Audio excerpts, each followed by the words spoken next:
17. Sabi ng Diyos kay Abraham, nung kausapin siya ng Diyos, after na magkahiwalay po sila ni Lot. Alam po natin, kinakailangan mawala si Lot, a type of a worldly person na dapat ay mawala sa buhay ni Abraham upang marating po ni Abraham ang direction ng ating Diyos. Sabi po dyan sa Genesis 13:14, after Lot had gone, nung mawala na si Lot, the Lord said to Abram, look as far as you can see, in every direction, north, south, east, and west. So kung ang nakikita mo sa iyong lugar ay mahirap dito, ay mahirap, matigas ang puso ng mga tao rito. Kapag ganyan ay mahirap ang ministry, ay walang mangyayari.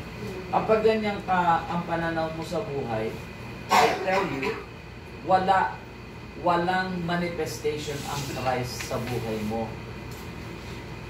The more na nagiging mahirap ang ministry, the more na sinasabi mong God is able. Amen. Kasi part ng testing at pag-i-stretch ng ating faith, mag-aalaw siya ng hirap. Kung walang hirap si Jesus Christ, walang salvation na mangyayari.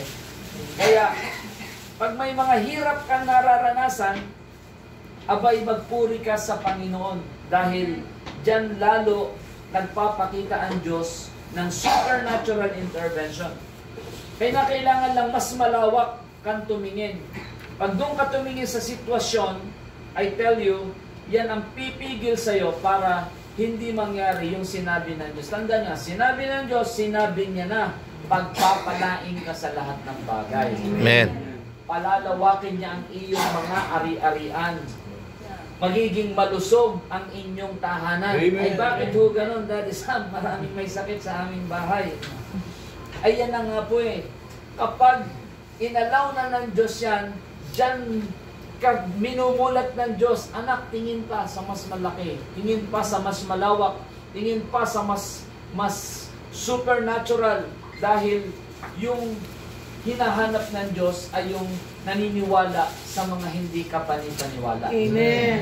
Kung ang paniniwalaan mo lang ay yung kapanipaniwala, ay di parang tayo ay mga Pariseo at Eskribalaan.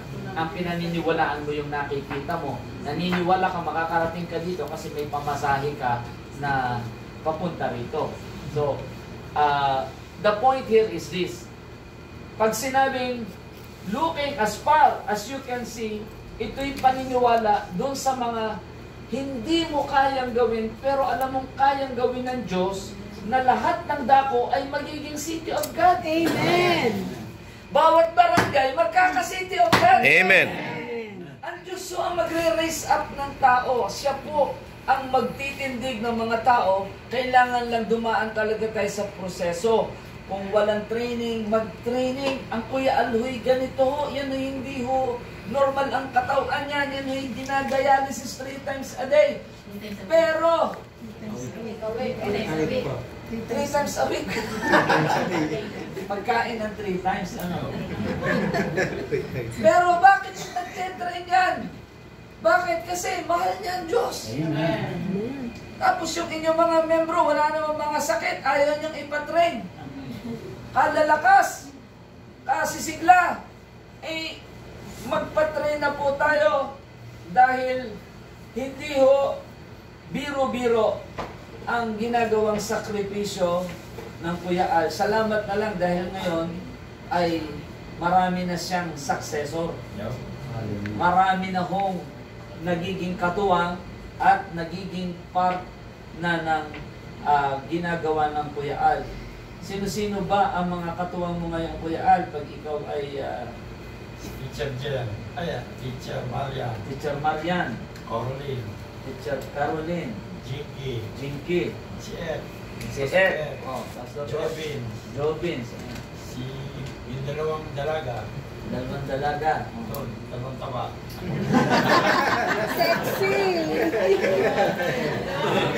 kuya. Ingat ka, kuya. Nada ng mami. Nada ng mami. Dalawang sexy. So sexy. Ayan. So,